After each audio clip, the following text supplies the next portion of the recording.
سلام سلام سلام يوتيوب كمي لكم ساني ايزي سسنا يوتيوب channel يو سبسكرايب زي غوركم سبسكرايب جبروا لايك جورو لما عند حيزالكم دمت اخو تاريخ لا دنقص تاريخي حيزالكم متسني اخو اسكا مجرشاز فيديو مسا يصنحو سسنا ينعخو تفالتو ترافيس يبهل ترافيس بتعمي سد بعلقه نورا من خونه قلعيو حماق نجر بمغاريو لفلت زقل عز ترافيس جنا 15 عامته እዩ ኣብ ሃገር ኣሜሪካ ኣንካንሳስ ዝበሃል ስቴት ዝነብር ኣሜሪካዊ ቆልዓ እዩ ኣብ ትምህርቲ ቤት ይሰርቕ ኣብ ገዛ ይሰርቕ ለይገብሮ ሕማቕ ነገር የለይ ዝቆልዓ ዝስ ንሕማቕ ነገር እዩ ተፈጢሩ እስካብ ዝበሃል ሕማቕ ዝበሃል እዩ ልገብር ካብ ትምህርቲ ቤት ምብራር ይኹል ሻዕ በቃ ኣብ ሕማቕ ነገር እዩ ዝቆልዓ ሓደ መዓልቲ ንምንታይ ኣናእሽተይ ነገራት ካብ ዝሰርቕሲ ዕብይ ልበለ ወይ ድማ ብዝሕ ልበለ ነገር ዓብይ ስርቂ ካብ ትምህርቲ ቤት ካብ ገዛ ካብ ዝሰርቕ ንምንታይ ዓብይ ነገር ዘይሰርቕ ኢሉ ይሓስብ እሞ ኣብ ሰፈሮም ዘሎ ናይ ሃፋትም ሰፈር ናይ ሃፋትም ገዛ እኒኦና ኣብዚ ገዛ ውስጥ ከይደ ክሰርቕ ኢሉ ይሓስብ ካብኡ ስርቂ ዝክገብር ድማ በይነይ ክገብሮ ይኽእል ኢሉ ስለዝሓሰበ ንዓርኩ የማኽሮ ዝዓርኩ እዚ እዩ ኣንድሬ ይበሃል ካብ ክልቲኦም ይጥይቖሞ ንምንታይ ከይድና ዘይንሰርቕ ምናምን ይብሎሞ እሺ ኢሉ ኣንድሬ ለለ ይስማዕማዕ ብዝሓሳቡ ብሓደ ናብ ሰፈር ብሳይክሎም ይኸዱ ካብኡ ናብ ሰፈር ከይዶም ክሰርቁ ምስ ረእይዎ ዝገዛ ክልተ ገዛ የግንዩ ኣብ ሰፈር ኣብዚ ናይ ሃፋትም ሰፈር ክልተ ዓበይቲ ገዛታት የግንዩ እሞ ንምንታይ ሓንቲ ገዛ ብቻ ካብ ንሰርቕስ ክልተ ገዛ ለይ ንሰርቕ ኢሉ ትራቪስ ሓሳብ የምፅእ ካብ ኣንድሬ ለለ እሺ ንስረቕ ክልቲአን ንስረቀን ኢሉ ይውስኑ እሞ ኣብዚ ሓንቲ ትራቪስ ኣብቲ ሓንቲ ድማ ኣንድሬ ከይዶም ምስራቅ ይጅምሩ ኣንድሬ ናብቲ ሓደ ገዛ ኣትዩ ምስራቅ ይጅምር እሞ ኣብዚ ሓደ ገዛ ድማ ትራቪስ ኣትዩ ምስራቅ ይጅምር ካብኡ ትራቪስ ናሰረቐ ናሃለየ ብደገ ናይ መኪና ድምፂ ይሰምዕ ናይ መኪና ድምፂ የተፀበዩ እዩ ምክንያቱም ኣፃርዮም ሰዓት ሰበብ ለይመፀሉ ስለዝኸዱ ናምታይ መኪና መፅያ ኢሉ ደገ ወፂኡ ተረአየ ዝዓርኩ ምስኡ ክሰርቕ ዝመፅእ ኣንድሬ ብመኪና ይመፀሉ ደንጊፁ ከይዱ ካበይ ምፅኻዮ መኪና እንታይ እዩ ዝፍጠር ሎ ምናምን ኢሉ ክጢቆ ተሎ ኣንድሬ እንታይ ይብሎ ኣብዚ ገዛ ክሰርቕ ምስ ኣተኹስ ክልተ ሰባት ኣግንየ ካብኡ ንክልቲኦም ቡም ኣቲለዮም ንዛ መኪና ድማ ሒዘያ መፅየ ኢልዎ ካብዞም ዝቀተልክዎም ሰባት ኣብኡ ይሓዲገዮም መፅየ ብሓደ ንኽድ እሞ ነወግዶም ተባሂሉ ሓሳብ የልዕል ኣንድሬ ንትራቪስ ይነግሮ እሞ ትራቪስ ለለ እሺ ንኽድ ኢሉ ብሓደ ይኸዱ ናብዚ ገዛ ተመሊሶም ካብኡ እዞም ኣብ ውሽጢ ገዛ ዝተቐተሉ ክልተ ሰባት ኣንድሬ እና ትራቪስ ኣልዒሎም ከወግድዎም ይምክሩ እሞ ግን ከምዚ ዝነገርኩኩም 15 እና 10 ምናምን ክልቲኦም መዓር ዓይነት ዕድመ ዘለዎም መሓዝቱ ቆልዑ እዮም 15 ዓመቶም ኮይኖም እቲኦም ዓበይቲ ሰባት ኣልዒሎም ከወግድዎም ኣይከኣሉ ካብኡስ ምስ ከወድዎም ዞም ሰባት ትራቪስ ሓሳብ የምፅሞ ንምንታይ ገዛ ኣቃፂልናዮ ዘይንኸድ ኢሉ ሙሉእ ገዛ ብሓዊ ኣቃፂሎምዎ ይኸዱ ወይ ድማ ካብ ዝተፈርሱ ብዛ ዝሰረቕዋ መኪና ብኣ ዘዊሮም መኻድ ይጅምሩ እሞ ገና ብዙሕ መንገዲ ከይተጓዓዙ እዛ መኪና ተጋጭያ ንጎኒ ተገሊጣ ካብዛ መኪና ዝተዋፅኦም ብእግሮም ካብ ዝሰፈርሱ ተሰዊሮም ጠፊኦም ብዙሕ ከይፀንሐ ኣብ ዝሰፈርሱ ዝነብር ሓደ ሰብኣይ ብመኪንኡ እናሓለፈ ብዚ መንገዲ ማለት እዩ እዛ ተገልቢጣ ዘላ ናዞም ጎረቤቱ መኪና ይሪኣ እሞ ዋ እዛ መኪና እዚኣ ናዞም ጎረቤትና ዲኾነት ኢሉ ናብዞም ገዛ ከይዱ ክነግር ክብል ተሎ እዚ ገዛ ተቃፂሉ ብሓዊ ናነደደ የግንዮ ንፖሊስ ፀዊዑ ፖሊስ ድማ እዚ ነገራት ምስ ተዓዘበ ምርመራ ይጅምር እሞ ኣብዚ ውሽጢ ገዛ ድማ ክልተ ሬሳ የግንዩ ማለት እዩ ድሕሪኡ ፖሊስ ምርመራ ይጅምር እሞ ግን ድማ ብዙሕ ነገር ወይ ድማ ብዙሕ ፍንጭ ክረክብ ኣይከኣለይ እዞም ቆልዑ እዚኦም ምንም ነገር ሓዲጎም ስለዘይኸዱ ማለት እዩ ድሕሪኡ ፖሊስ ኣብ ቴሌቭዥን ወይ ድማ ኣብ ጋዜጣታት ብዛዕባ እዚ ወንጀል እዚ ዝፈልጥ ተሃልዩ ይንገረና ውዕለታ ክንኸፍል ኢና ኢሉ ማስታወቂያታት ምልጣፍ ይጅምር ማለት እዩ ድሕሪኡ ሓደ መዓልቲ ኣብዚ ጉዳይ እዚ ትራቪስ ኢዱ እኒአዎ እዩ ናይ ትራቪስ ኢድ እኒአዎ እዩ ልብል መረጃ ናብ ፖሊስ ይመፆም ካብኡ ፖሊስ ድማ ናይ ትራቪስ ገዛ ከይዶም ብዛዕባ እዚ ጉዳይ እዚ ትጠርጠር ኣለኻ እንታይ ትብሎ ነገር እኒአካ ኢሎም ንትራቪስ ምፍጣጥ ይጅምሩ ማለት እዩ ትራቪስ ምንም ነገር ዝፈልጦ የብለይ ኣነ ምንም ፈልጦ ተኣምር የብለይ ናምታይ ገዛ ናምታይ ዝተቐተለ ሰብ ኢኹም ትብለኹም ኣነ ብዛዕባ እዚ ጉዳይ ዝፈልጦ ተኣምራት የብለይ ኢሉ ይክሕድ ግን ፖሊስ ዝቆልዓ እዚ ብጣዕሚ ነገረኛ ስለዝኾነ ከኣምኖ ይኽኣለይ ንዓን ናይ ፖሊስ ጣብያ ኢሉ ሒዞምዎ ይኸዱ ማለት እዩ ድሕሪ ፖሊስ ጣብያ ምስ ወሰድዎ ናይ ሓቂ ምርመራ ወይ ድማ ላይ ዲቴክተር መሽን ገይሮም ኣብ ኢዱ ኣሲሮም ምምርማር ይጅምሩ ዝናገረሉ ሓቂ ተኮይኑ ሓቂ ትብል እያ ወይ ድማ ሕሾት ተኮይኑ ሕሾት ትብል መሽን እያ ላይ ዲቴክተር መሽን ወይ ድማ ሓቂ መውፃፂት መሽን ንበላ እዛ መሽን እዚኣ ተጠቂሞም ምርመራ ምግባር ይጅምሩ እሞ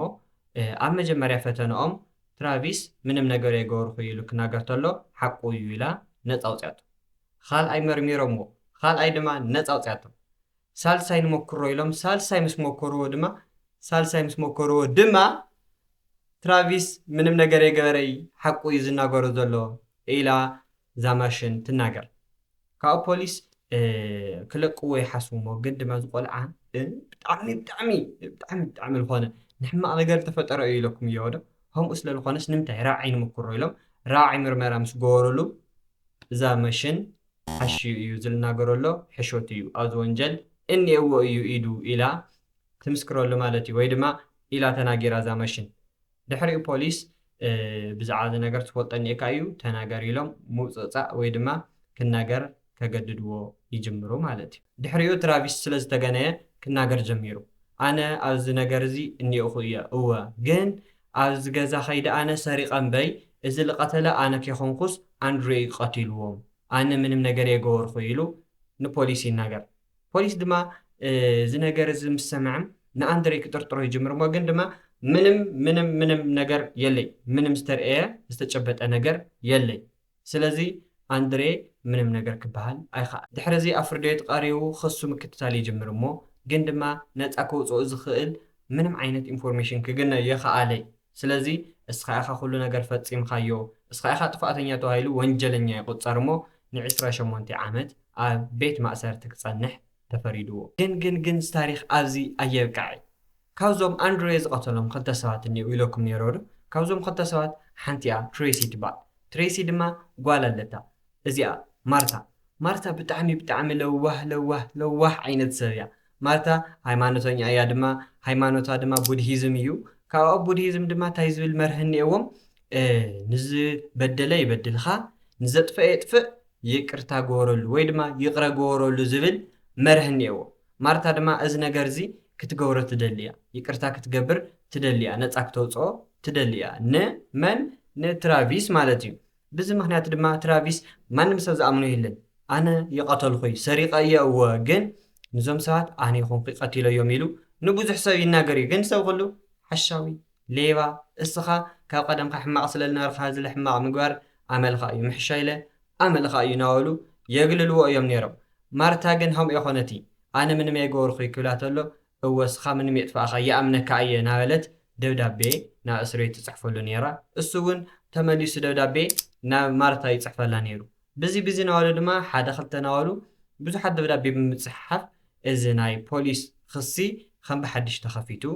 ንትራቪስ ነፃ ክተውፅኦ ምፅዓር ጀሚራ ማለት እዩ ማርታ ብዙሕ ግዜ ትፅዕርያ ነይራ ካብዚ እስር ቤት ክተውፅኦ ብዙሕ ነገር ፅዒራ ደብዳቤ ናብዞም ፍርዲ ቤታት ትፅሕፍ ከም ብሓድሽ እዚ ክሲ ክኽፈተላ ትፅዕር ነይራ ክተውፅኦ ብጣዕሚ እያ ፅዒራ ካብኡ ግን ኣይተሳካዕላይ 10 ዓመት ኣብ እስር ቤት ፀኒሑ ኣብ 37 ዓመቱ ካብ እስር ቤት ወፅዩ ትራቪስ ምስ ወፀ ወዲያው ማርታ ንምንታይ ኣብ ገዛ መፂኻ ወይ ድማ ኣብዚ ክልቲኦም ምስ ዓርኩ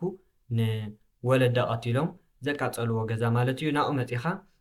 ዘይትሰርሕ ንዓናኡ ኢላ ተወስዶ እሞ ኣትክልተኛ ጌራ ኣብዚ ገዛኣ ስራሕ ትቆፅሮ ማለት እዩ ድሕሪኡ ፅቡቅ ዝበሃል ዕርክነት ሃልይዎም ደስ ዝብል ወግዒ ደስ ዝብል ርክብ ወይ ድማ ትራቪስ ድማ ናብ ውንኡ ተመሊሱ ፅቡቅ ዓይነት ሰብ ኮይኑ ምግልጋል ጀሚሩ ማለት እዩ ግን ሓደ መዓልቲ ሕማቕ ነገር ተፈጢሩ ማርታ ካብዞም ዝነበርዋ መፀባበቂታት ናይ ባዕላ ሓዲኡ ኣልዒላ ትሸጥ $10,000 ድሕሪኡ እዚ ቅርሺ ናጋ ባንኪ ከይደ ከቕምጦ እዮ ሞ ንሎም ሓንቲ ኣብ ቁምሳጥነ ይቀመጥ ኢላ ኣብ ቁምሳጥነ ኣቕሚጣቶ ደገ ትወፅእ ድሕሪኡ መን ይመፅእ ትራቪስ ኣሻይትኡ መዓልቲ ኣብ ስራሕ ውዒሉ ናብ ውሽጢ ገዛ ይኣትሞ ካብኡ ማርታ መፀባበቂ ሸይጣ ከም ዝነበረት ስለ ዝፈለጠ ኣብዚ ቁምሳጥን ዝነበረ $10,000 ኣልዒልዎ ይኸድ ድሕሪ ሓደ መዓልቲ ማርታ መፅያ ካብዚ ቁምሳጥን ቅርሻ ክትወስድ ተርአየት የለይ መን ሰሪቕዎ ማንም ካሊእ ክሰርቕ ዝኽእል ኣብዚ ገዛ የለይ ሓደ ሰብ ብቻ እዩ እሱ ድማ እቲ ኣትክልተኛ እቲ ቀቲሉ ተባሂሉ ተኣሲሩ ዝነበረ ትራቪስ እዩ بتعمد تحزن بتعمد تبكي خمي جيرو خمزي جبر خمي جيرو زخلو عينة نجر جيرلو زخلو يقرأ إلى سرح إتيو زخلو فرديت تخراخير اللي خمي الهمزي جبر ها إلى بتعمد تنادى دمو كاو ناز جزا مسأتيا ويد ما ناز جزا مسمتة كاز سرح زي أباري ركاني أخو ناز جزا كيت متة عين خاكير إيكا تفقلي تولو مالتي دحريو بتعمي نادد ترافيس خمي الختبارني أنا هميل هم زكبارر يخيل يلو بتعمي ينادد مو أزمعت السو تفلا اليوم يخدو السو دقو يوص أساقا زاتا أتمالت دحريو ترافيس دق إسي حدر بتعمي تناديدو إذا نقرزما حنيك فدني إني نازل باررتني حنيك فدني إني لو ناز قزا كسيلو آتيو كاب قزا كسر يوسن مالتيو دحريو ناز قزا مساعت قسيلو آتيو نقرات مسراق مسجمرة دمت سميعة مارتا تلاعيلا نبوليس تدول ويدما أو جزء زلو ألارم نخيا بوليس تسوع استوي سمعان كاو دحريو مارتا بجزء وشتيك تنكساقس أقاتامي من يغنيا ترافيس يغنيا كاو ترافيس أغرمي أمس يغنيا بحدا جزي كاراو تيو أبيلو سلسة جزي وجيو هيوتا يسأنا مالتي دحريو بزح دقيقة كيتصنحو ፖላይስ ይመጹ ምክንያቱም ደውይላትሎም ወይ ድማ አላርም ገይራትሎም ስለዝነበረት ማለት እዩ ካብኡ ትራቪስ ካብ ሜጌሩ ከምልጥ ግራይ ኣትዮም ሓደ ገዛ ዓፅዩ ኮፍ ይብል ፖላይስ ኣትዮም ምፍታሽ ይጅምሩ ሞ ኣብዚ ሓንቲ ዝተዓፅየት ገዛ ኣትዮም ወይ ድማ ናብዛ ገዛ ኸይዶም ንዓውፃእ ኢድኻን ላዕሊ ጌርካ ውፃእ ይብልዎ ካብኡ ትራቪስ ድማ ኣይሰምዐኩምይ ችዱ ኢሉ ካዝ ዝነበሮ ገዛ ብመስኮት ገይሩ ናብ መሬት ነጢሩ ይወድቕ ሞ ካብኡ ናይ ማርታ መኪና ሓንቲ ኣልዒሉ